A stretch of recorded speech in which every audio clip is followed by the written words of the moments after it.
What's going on, everybody? Welcome back to yet another edition of Trojan Dash, a March Madness edition of Trojan Dash. I'm one of your co-hosts, Nathan Ackerman, and I'm joined today, as always, by my other co-host, Anthony Gharib. Anthony, how are you doing on this fine Friday?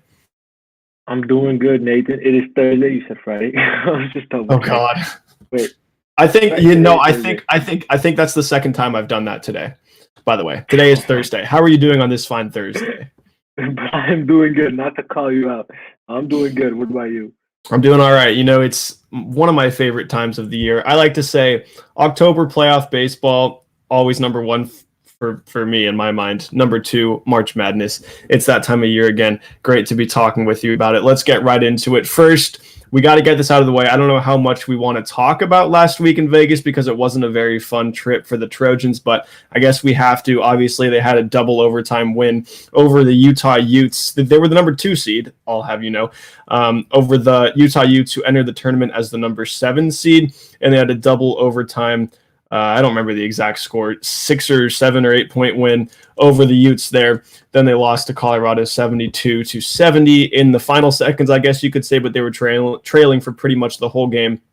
A lot went right for them, but I think a lot more went wrong when you talk about, you know, the way that they were able to pull out the Utah game, but the fact that they had to go to double overtime in that regard, the way that they were able to come back against the Buffs, but the fact that they ended up dropping that. So give me your top 2 or 3 takeaways, pros and cons, however you want to do that, from the Trojans' trip to Las Vegas for the Pac-12 tournament last week. Yeah, well, the main thing is definitely the play of Evan Mobley. He really came up and he really showed up. And I think he averaged over 20 points and 60% shooting combined over those 2 games. It was just remarkable. He kept them. He single-handedly kept them in that game against Colorado. And then obviously the Utah game was just a complete mess, like double overtime, and it was never ending seemingly.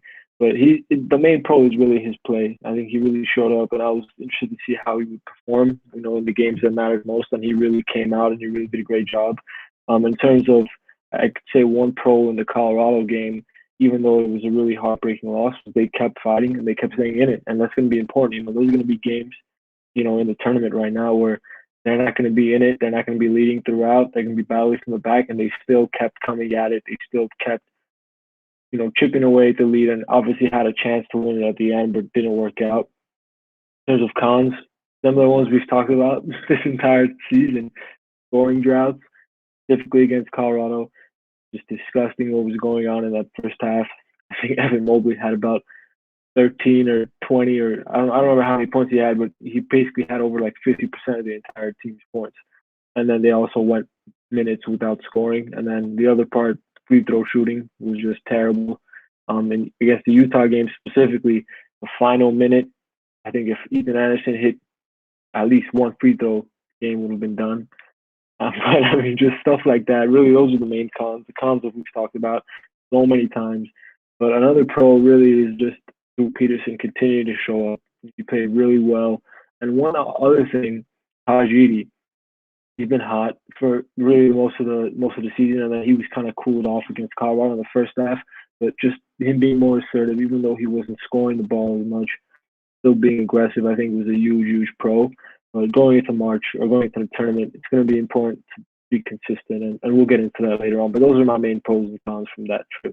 Yeah, I want to talk about the free throw shooting a bit because that was a thing that you and I have been sounding like a broken record for pretty much the entire season, right? We've been saying if it gets to March and you get the close games that you get in March, and in March you have close games against teams that probably shouldn't be close games against, right? Like the Utah game probably shouldn't be a close game. They're probably going to beat Drake by like 1 point on Saturday, right? So those are, when you have those close games down the stretch, you're going to need to hit your free throws. And we've been saying all season that if they can't do that, they're going to lose some of these close games. And you have a team that is talented enough, good enough to go to the Elite Eight, and maybe they get knocked out in the round of 32 or even earlier than that. And you have a team that's talented enough to win the Pac-12 tournament. Especially with a Pac-12 field that like wasn't that strong this year. I mean, you had Oregon as the 1 seed. USC beat them by 24 points a couple weeks back. I don't think they're a unstoppable team. You saw they lost to Oregon State, and then you have Colorado, who you have guys like Horn, you have guys like Wright, who when they're on, they're a pretty good team, but they lost to Oregon State too. And I don't know if they're like they're one of those 5 seeds that seems like everybody's picking the 12 seed to take them down. I think it's Georgetown, but point is, that was an easily winnable tournament. Not easily winnable tournament, but it was a tournament that they definitely could have won, and they have the talent to win. But the free throw shooting brought them down. And in the first half against the Utes, I was like, okay, they went 6 for 6 from the line. I think 4 of them were Isaiah Mobley. The other 2, I want to say Drew Peterson, but don't quote me on that. And I was like, okay, this is good. We've seen that this team now who shot like something like 63-64% on the year, maybe when it gets to March they get to those big moments, they can actually knock down those shots. And then they proceeded to go, I think, 27 of 37 for the rest of the game, or for the game total, which means 21 of 31 for the rest of the game, which is a little bit over 66%. Which is just not good enough, right? And like you said, if Anderson hits those 2 at the end, they probably win that game. If they had hit some of their free throws before that, they probably win that game, and it probably doesn't even need to come to that, right? And then you have in the Colorado game, I don't have the exact numbers off the top of my head, but they didn't shoot free throws very well in that game either, and they lost by 2 points, right? So it's that kind of thing that scares me about this team, because we know that they're a more, they're not going to run you out of the building. They're not the fastest team in the but they thrive on not shooting. They thrive on not free throw shooting, not 3 points, right? And when you can't do that, you're going to need to do that, is what I'm trying to say, in some of these close games in March. I think that's one of the more scary things for me about this team, is that you have so much potential that you're just leaving out on the floor, and hopefully that's a trend that doesn't continue. But I don't need to see it to believe it. I guess I have no reason to believe that it won't. And then the offensive rhythm just wasn't quite there. Ethan Anderson, look, I think he's been a great addition to this team ever since they had him back, but those 2 Pac-12 tournament games were not his best. It seemed like Enfield left him in for a long time in the Colorado game. Him and Chavez Goodwin too. And we can talk about the foul on Goodwin in the first couple of minutes. He should not have been ejected for that. Anybody who thinks he should doesn't understand that basketball is a contact sport. Wasn't intentional whatsoever to hurt the guy. Wright apparently didn't like it because he, came back and dropped like 25 on them, which as he should. But yeah, he shouldn't have been tossed for that game. But he just looked like he was kind of out of sorts. Not really. Not really thinking a step ahead like you see that he normally does. He's usually a pretty smart player. He's making some costly mistakes, some mental errors. And it seemed like both those guys stayed in the game for, a long time, longer than I was expecting. And so I kind of questioned the decision-making there. Again, those are 2 guys that I think are really important to this team and are going to be important down the stretch moving forward. But, if guys aren't giving you their best minutes on the floor, you got to do what you got to do. Another thing that I thought was a problem in those 2 games was perimeter defense, and perimeter defense has been a problem all season. But how does Jariah Horn get that many open threes? How does that happen? The guy's good. He's I think 42 or something % from beyond the arc on the year. But you saw in the Oregon State game in the Pac-12 tournament, he's not automatic. He's not Steph Curry out there. Against USC, he pretty much was, right? He was making every single shot that he got, and then even some shots where he was totally, crowded and 5 feet beyond the arc. But when he was getting those open shots, he was hitting all of them. And how did that keep on happening? I don't understand that at all. Wright makes his own space, and he's a tough guy to guard in one-on-one in man defense, right? But Horn, he's pretty much just always wide open, and he finds the ball usually from right, and he always hits it. So I don't understand. I watched the Drake Wichita State game, and Drake didn't look like a team that was gonna, necessarily punish you from beyond the 3-point line. So I guess that's not terribly concerning, but I don't know. It just seems like their perimeter defense all year has been bad. In the Pac-12 tournament, it was even worse. Pros, I want to get to this super quick because you kind of touched on this, but people have been talking for a long time about how, I haven't seen the clutch factor from Evan Mobley. It's like, okay, what clutch situations has he really been in? Yeah, there's been some big regular season games down the stretch, but the guy's a freshman, right? And he was still playing pretty well in those games, grabbing a ton of boards. He was leading the team in points a lot. Granted, often it was with 13 or 14 or 15 points because they just weren't playing that well on offense, but you saw in the 2 Pac-12 tournament games, he seems like he has the clutch factor, so that's definitely going to be important because if you don't have Evan Mobley, playing his best basketball, or at least playing the best on the team. You're not going to win a bunch of March Madness games against a bunch of really good teams like, oh, I don't know, theoretically Kansas or Iowa. I'm rambling. I've been rambling for the last 6 or 7 minutes. Any closing thoughts about the Pac-12 tournament? Well, yeah, I mean, you really touched all of it. But Ethan Anderson, yeah, he's been in a bad position. I think Andy Enfield at this point really leaves him out because he has that experience, and really the guard play, the combination of him and Edey, if that thrives, then I think this USC team is seemingly unguardable, especially if Evan Mobley's going off. So I mean, that's a con for sure. And then the perimeter defending, like that percentage is good. I mean, I remember I saw that they hold, they're one of the best teams in terms of holding the opponents to a lower field goal percentage in the country, but they still always seem to struggle in terms of catching on to the perimeter. And we'll get into the Drake factor of that. But I mean, you really touched on all of them. I have nothing else to say in terms of the Vegas trip. Yeah, let's put that tournament behind us. I don't think we want to talk about that anymore. Let's talk about March Madness because it is time to dance. USC will be playing Drake. They're the 6 seed. Drake is the 11. And let's talk about the first round matchup for now. We can get into some of the later matchups later because if they get to the round of 32, that will be before our next show. So not to jump the gun, but we're going to talk about that a tiny bit. But you watched the Drake Wichita State game. I did too. Tell me what you saw from Drake in that matchup. Yeah, well, first, I have to shout out Drake, my favorite rapper. Now USC is playing Drake. A win-win situation. Whoever wins, obviously I'll be more happy if USC wins, but Drake, it gives me good vibes. So I'll be fine with it. But nonetheless, I want USC to win. But in accordance to what's going on in terms of the game, well, Drake, they were a pesky team. I mean, they were down by 12, 13 throughout the game, and they kept fighting back. I think they were down 11 with about 9 or 10 minutes left, and they came back and they won. So, I mean, this is a team that's not going to fight, that's not going to back down. They're going to continue to fight. They were undefeated at one point, 18-0 during the season. They finished, I think, 26-4 now is their record. But you kind of touched upon it. They're not a great three-point shooting team.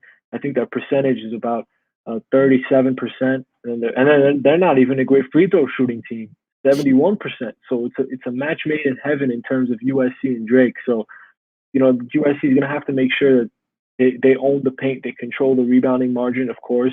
And, Drake's not going to be a team they're not going to try to just light it up from beyond the arc. They really play within it. And, they try to get into the paint, get easier baskets. So with USC's length and their size, they should be able to control that.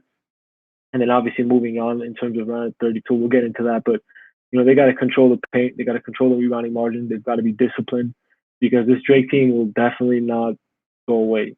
I saw it today, and you could ask Wichita State. They were in prime position to win the game, and they just gave it up. So USC's got to be disciplined. They can't get too complacent, which you've seen before in games. They give up leads, so they've got to just keep going, and they got to secure the win. And it really takes a good start, and they've got to be consistent. We've talked about it before. Consistent play, no scoring droughts. If you get up 10, 15 points and go into a scoring drought for 3-4 minutes, then next thing you know, the game is going to be a 2 or 3 point game. So those are really big keys in terms of that matchup. Drake felt to me like kind of a Walmart Colorado. And by that, I mean, they're not the quickest team in the world, but they're kind of tough, right? They're not going to run you out of the building, but they've got some guys that can push you around. They're not like the best 3-point shooting team, but they can certainly have guys that can do that. They make their free throws. And they've got one guy who seems pretty much elite. That is McKinley Wright. That is Joseph. I want to make sure I'm getting his name right. Let me see this real quick. Sorry. Joseph Yesufu, right? And Yesufu, I think. I'm very sorry.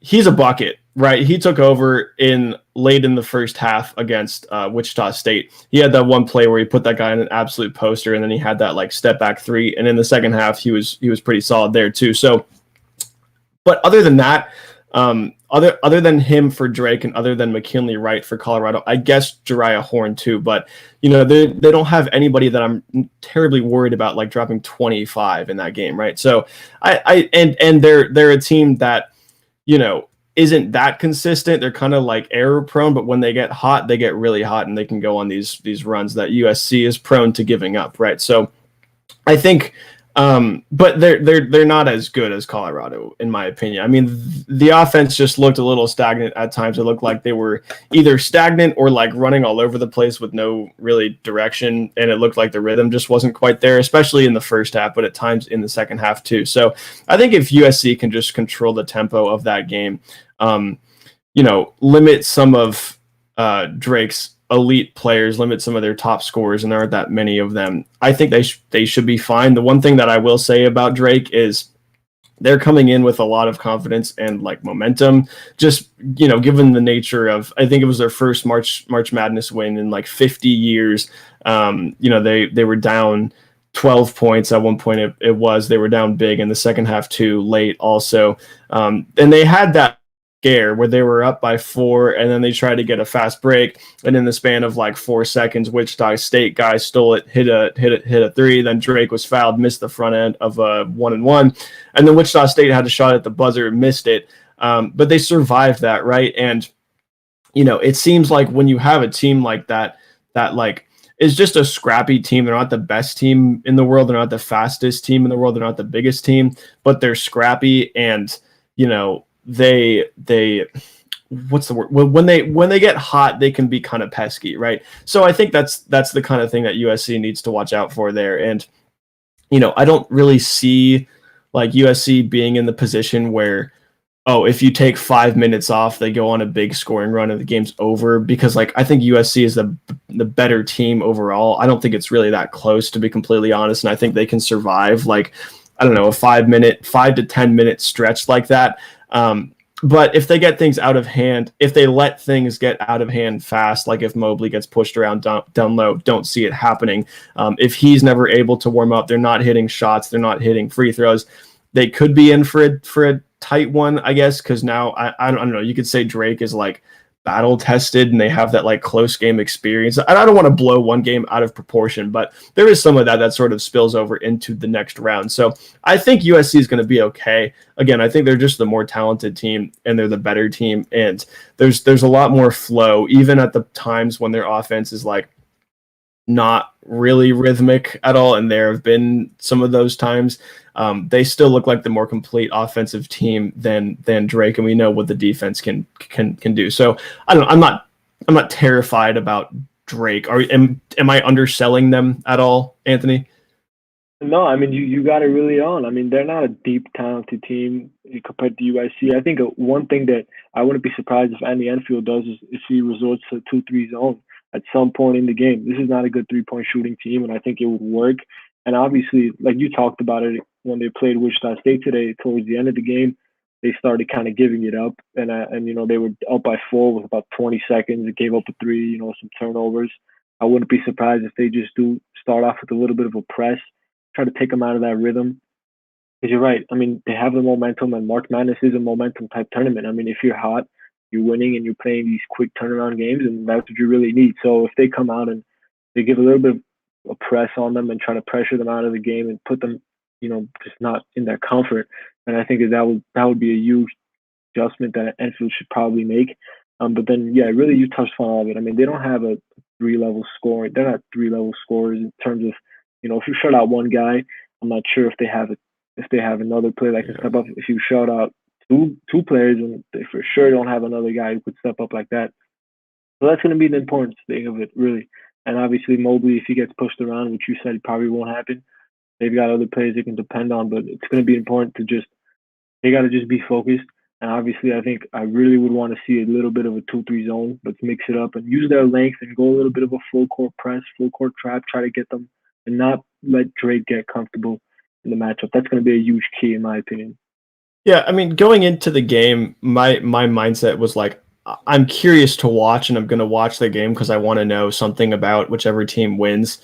But I don't know. I was sort of thinking if USC is going to lose to either of these teams, they're not going to make a deep run in the tournament anyway. So, like, yeah, I mean, I don't know who like the better team necessarily was. I wasn't like rooting for anybody to like, oh, I hope they play USC because they're really bad, because I think USC should have been able to handle either of those teams. And that was sort of I don't know, further reinforced when I watched the game, especially in the first half. I was like, wow, it was 21-20 at the half. And it wasn't like they were playing stellar defense. They had, some open looks somehow, and they were just missing them. A lot of them weren't even close.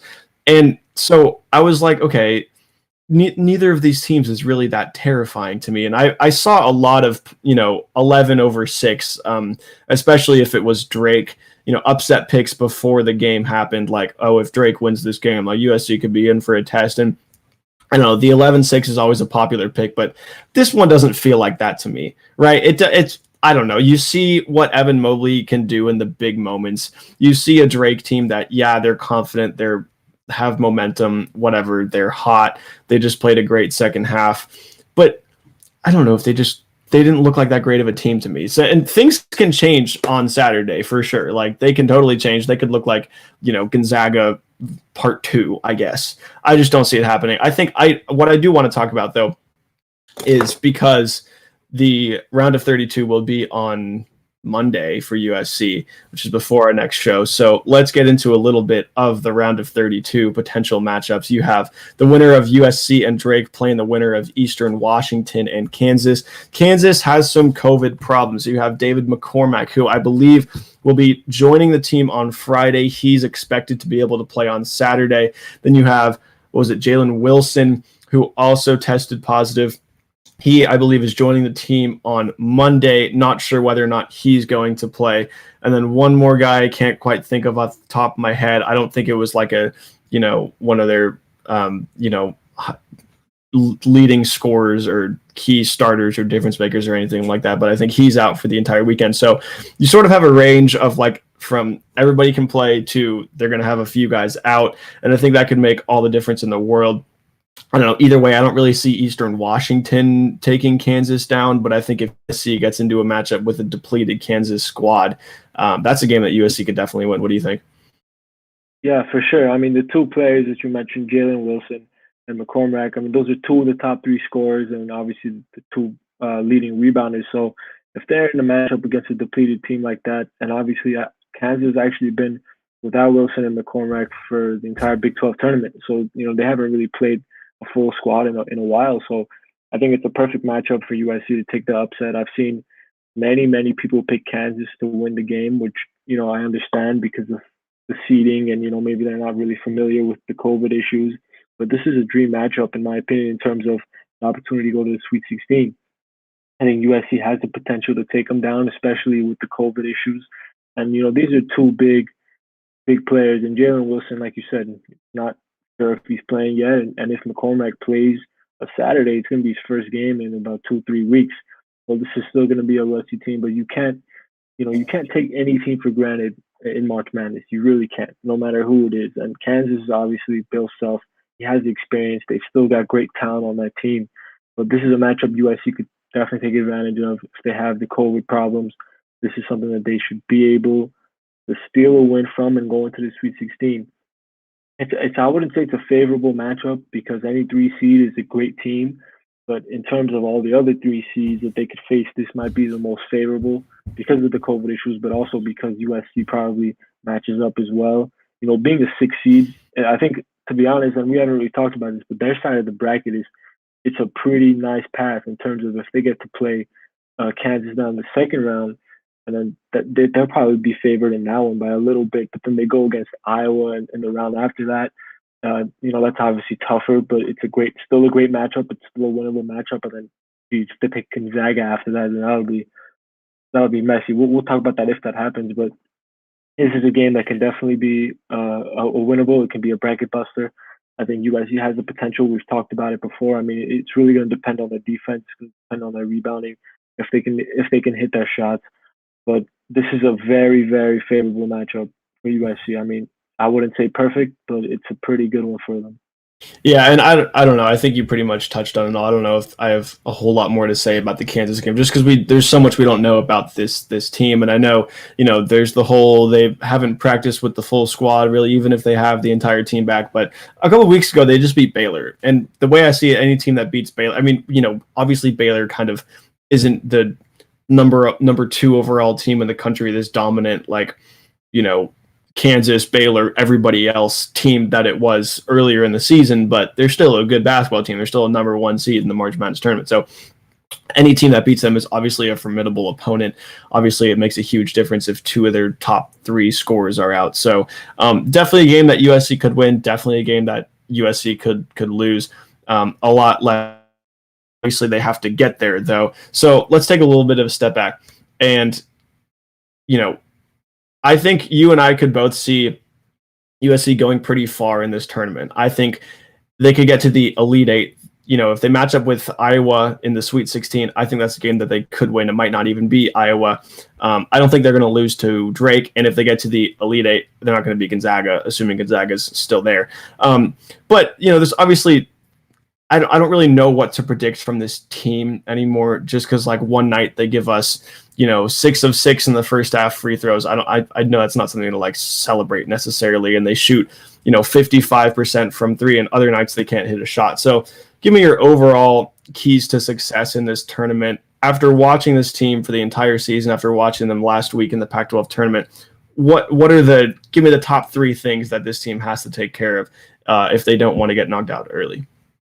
Yeah, the main thing really is in all their losses, they haven't been able to control the rebounding margin. I know I've talked about it many, many times, but it's going to be important for them to control that. And all their victories, they've won that margin. They've dominated the boards. I think Drake, I don't know if this relates to them, but they're not an outstanding rebounding team, and they should definitely control the rebounding margin against teams like Drake and maybe even Kansas. Obviously, Iowa it will be difficult, but rebounding, and obviously you got to get stops on the defensive end.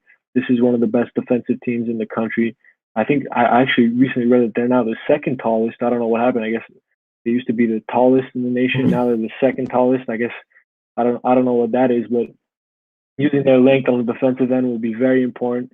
And they've got to get consistent play from everybody outside of Evan Mobley. I'm looking at Taj Edey, Drew Peterson. If Isaiah Mobley ever wants to show up after that, if he's listening, please show up. And then maybe I should write another column about that. But Isaiah White, definitely get more play from him. Ethan Anderson, just the other players. So that's a good one. They've got to show up. It can't be all just Evan Mobley. So really the main things in terms of rebounding, defense, get consistent play outside of Evan Mobley, and it's going to be a good, successful March Madness.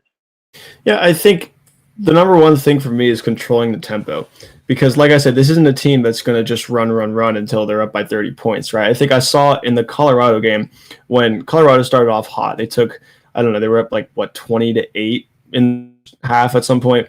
And that happened. I mean, it started off bad and then it got progressively worse because USC would just compound one mistake with another mistake. And it was all, trying to play way too fast, trying to make the hero play, just slow things down. Right, that's where this team's going to thrive. They're going to thrive by getting Evan Mobley in the high post or the low post, getting him the ball and letting him work, right? And when he's not able to do everything, because you can't just give him the ball in every possession, expect him to do something on every possession. That's not how basketball works. You need to get guys like Taj Edey, guys like Drew Peterson, guys like Chavez Goodwin going, guys like Isaiah Mobley going, right? But just control the tempo, because this is a team that I think is good when they're not playing beside themselves, right? Because the thing that happens to this team where games spiral out of control is they just start compounding mistakes. And you can't afford that, especially when you're going up against disciplined teams like Kansas that know how to take advantage of that. And they're a well-coached team like that. So control the tempo. I'm also going to say about the free throws, I'm not going to just ask them to shoot 85% from the free throw line, because that's not something you can just tell them to do.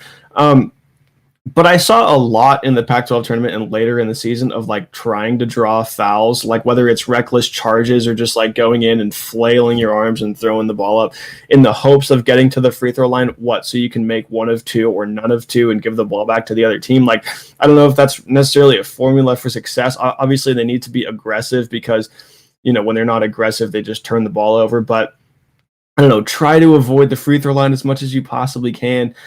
Control the tempo.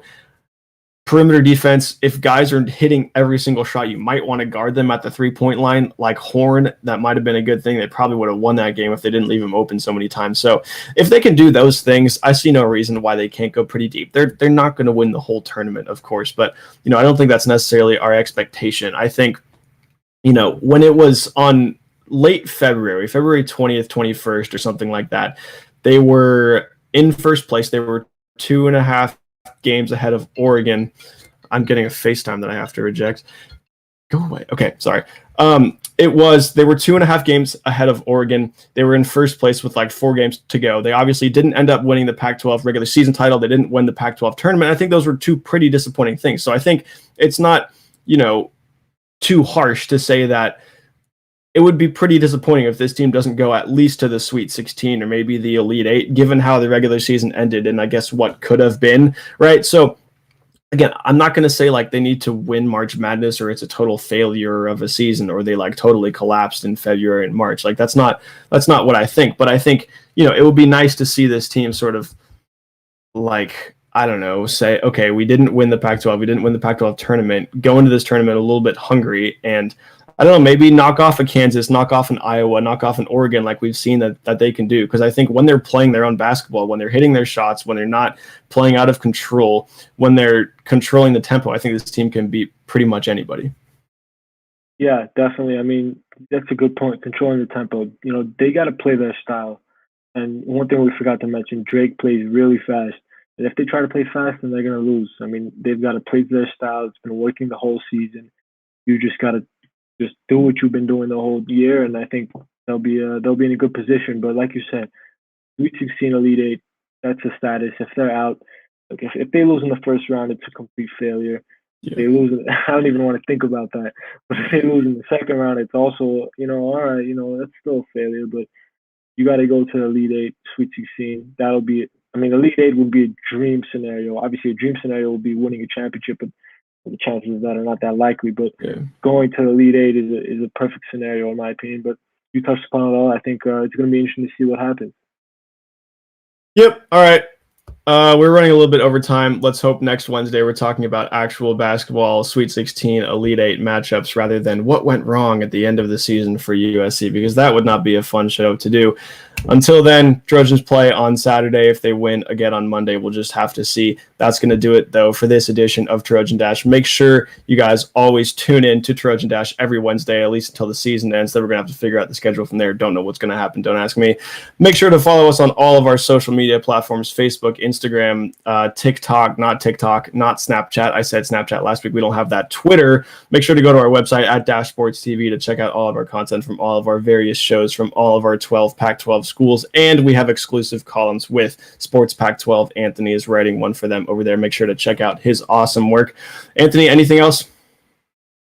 No, man, just win. That's it. And don't actually. I'll say one thing. Don't humiliate Drake. Because it's still there's a part of me that loves Drake.